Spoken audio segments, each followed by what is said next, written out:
This is 8 Minutes of Awesome. I'm Jennifer Lipsky. Joanna Hennon is a channel and an intuitive who combines those gifts with energy and creativity to guide you to help to create the world that you want. Hi, Joanna. Thanks so much for joining us here today. Oh, hi, Jennifer. I'm so glad to be here. Oh, thank you so much. And, I mentioned, Joanna, that you are a channel, and there are some people who may be listening to this video who may not understand what being a channel means for you. So could you speak to that for a moment?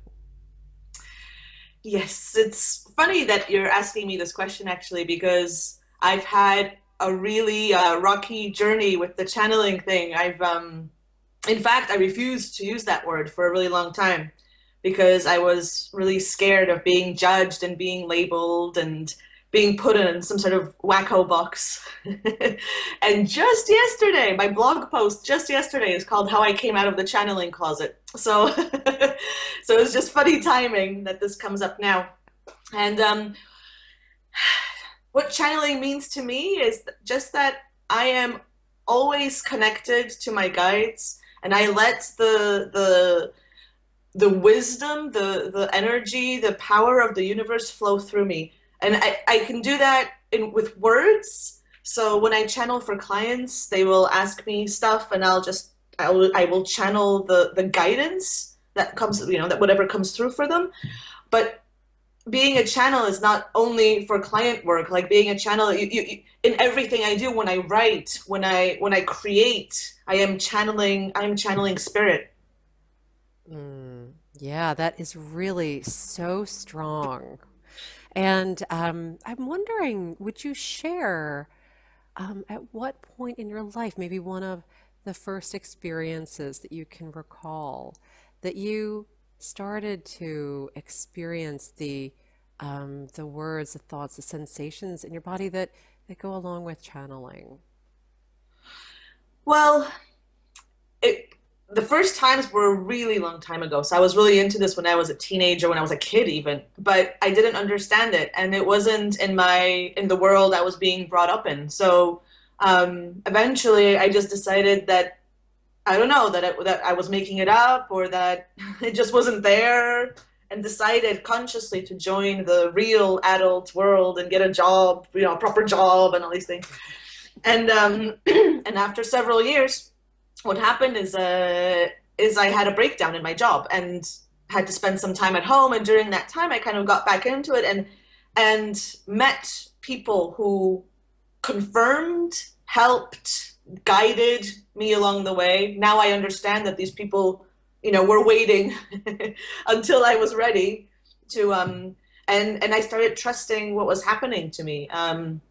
I really I wanted I knew other people who were working with their own spirit guides, and I really wanted a spirit guide of my own. It was really but that was the ego leading me. It was like, I want that too, and it wasn't happening. And I was like, okay, I guess maybe I was wrong and I don't have these gifts and this is all a big lie. And then one day I'm taking a creative therapy course, and I was sitting there, and out of nowhere there was this voice in my head with a name. And I was like, okay. I kind of went back to the class kind of consciously, and I felt like I'd lost a minute or two, and in fact, and I chose to ignore it. I wrote down the name, and then I just stopped thinking about it. I was like, okay, I don't know what's going on. And then a whole series of events, conversations with people in the following weeks kept bringing me back to that experience, and eventually I accepted it for what it was. And once I accepted it, it became easier to hear that voice, to feel those things regularly. Mm. It's interesting. Thank you also for sharing that story, that vignette. But it's interesting that you mentioned that the voice came to you during a creative class because we know that through creativity and expression, so many things can become available to us that would otherwise not be so. So tell me about your journey as, perhaps maybe a student in creativity and then now actually helping people use creativity in their own lives. Let's start with the creative process when you were first venturing into it.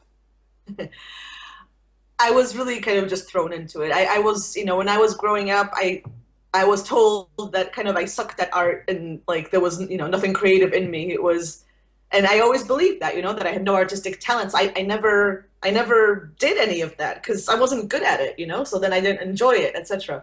And then I kind of got dropped into this world into this program here in Belgium called Creazine, where they use intuitive art to get messages from the soul.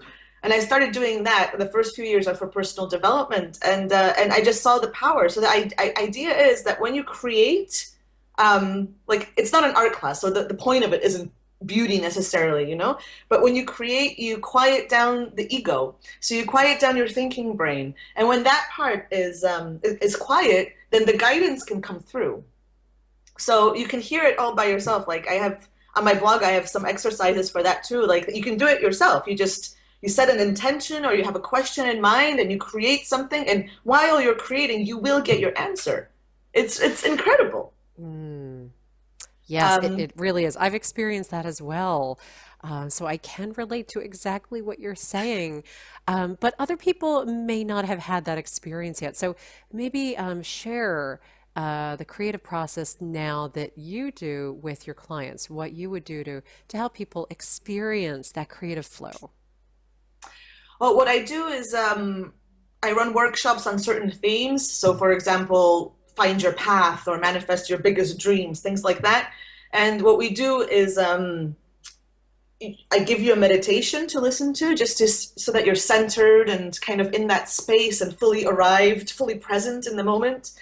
And you get an assignment. So I work a lot with mandalas. Mandalas are an ancient art form that's yeah, a really great way to hear the guidance from your soul. Um, and really, it's as simple as that. You have to kind of break through that barrier of I don't know what I'm doing in this process, because you really just get a meditation and then you're meant to draw whatever comes to you. And it might not look like the mandala with the beautiful center and everything. It doesn't matter what it looks like. You just draw whatever feels right with whatever colors feel right. And um and then when you feel that it's done, it's done. I know it sounds like nothing actually, the process, Oh, no, but it's very profound. Like you said, it's been used for, oh gosh, millennia, right? yeah, So, yeah. yeah, very powerful art form. Absolutely. And the process itself is so simple. It's not anything, complicated. The only difficult part about it is really getting through that barrier of, sitting down to draw if you're not an artist like me, or you don't consider yourself an artist, and thinking, okay, because your ego takes over, and goes, oh, I don't know what to do. And you have to kind of just push through that and just take the thinking out of it and just create. Let it come through you. That's the channeling. You let the energy of spirit come through you to create this, and then we can see what your soul is wants you to know right now for your path. Yeah, yeah, absolutely.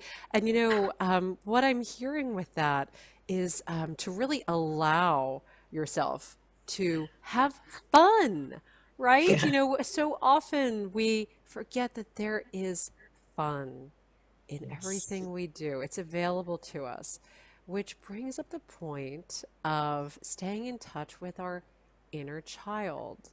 And That's I know that you would like to share about people being in touch with that inner child. So let's talk about that for a little bit. yeah. I just laughed because that's the other workshop I run is on connecting with your inner child, um, and part of that process is accessing the fun because we're kind of taught that as adults, like it's somehow wrong to do things just for the fun. And that's what kind of gets us into trouble because we get really attached to the destination. But if you make the journey fun, it's like it's like in the art, you get attached to what you're going to create in the end. But if you just have fun with the colors as you're creating, that's where the value is. So the value is in the journey, not the destination, and that's where when the fun comes in. But there's also um, like deeper benefits from being in connection with your inner child, the a sense of wonder. It's a different way of looking at the world with curiosity, with wonder, with oh wow, look how beautiful the world is that we live in, and we don't take the time to do that. Right. And So also looking at it very maybe simplistically, where yeah, things are not so complicated, you know? yes, Yeah, yes, simplistically and with a sense of seeing the joy. the joy. It's a lot of it's about allowing the joy because we get caught up in this doing, doing, doing, and we forget about, when you're a kid, you're not about that at all. You're just looking for the fun, and you see joy in everything, like Yeah. my 4-year-old can feel joy when I take him to the supermarket. It's not a chore for him. Yay, right. Supermarket.